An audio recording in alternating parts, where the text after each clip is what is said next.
One of Coach John Metra's top recruits in 1963, Bill Imrie became one of only a handful of freshmen to make the varsity football team, earning a starting job on the offensive line and a first collar award as a true freshman. Standing 6 feet tall, weighing 210 pounds, Imrie would become a mainstay at the offensive tackle position for the next 4 years.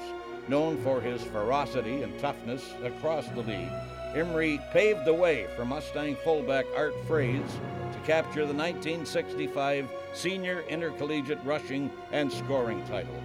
As recognition to the outstanding Mustang rushing attack and Imrie's domination on the line of scrimmage, he was named to the 1965 OQAA All-Star team.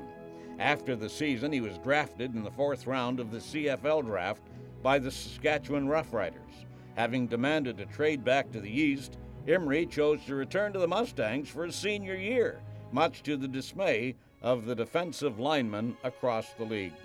Upon graduation, Imrie accepted a teaching position at Central Elgin High School in St. Thomas, where he soon turned the Titans into a football powerhouse.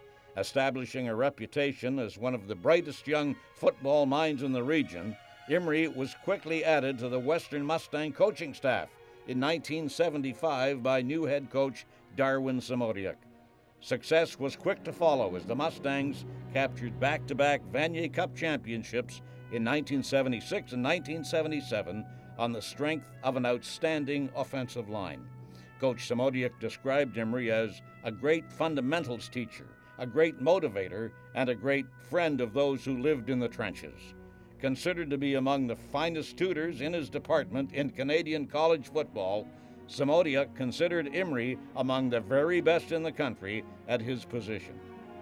Known affectionately as Uncle Bill by his offensive linemen, Imrie described his role as constantly pushing them to strive for something better. I see my job as giving them the opportunity to be the best they can be. After 10 years in charge of the Mustang O-line, Imrie stepped away from coaching, but not before his offensive line presented him with an Eskimo carving whose inscription read, "To Uncle Bill, a great friend, a fierce competitor, and a person who inspired us to become the best we could be. From your O-line, 1975 to 1984. Former offensive tackle Dr. Ned Amendola, in making the presentation, said, "Bill was a good motivator and human being. We called him Uncle Bill because he was like a father to all of us." In a decade of coaching the O-line, Imrie had produced 10 All-Canadian linemen, won 6 Yates Cups, and 2 national titles. Retirement would not last long. Coach Larry Haler convinced Imrie to return for one more year, 1988, to help rebuild the offensive line. Coach Haler referred to him as a master of detail and technique, saying his drills and coaching techniques were years ahead of the norm. His group of offensive linemen were always the tightest, most intense group within our team. Another Yates Cup victory would be the result, and with his work done, Imrie once again walked away from the team he loved.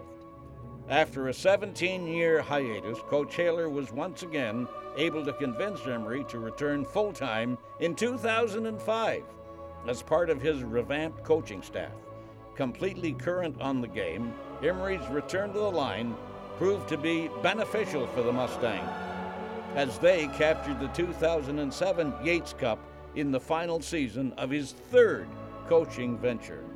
The guy who sent a crowd of O-linemen to the pros over a 5-decade span as both a player and coach successfully made the offensive line at Western the most respected and feared position in Canadian college football. Bill Imrie, a Mustang legend.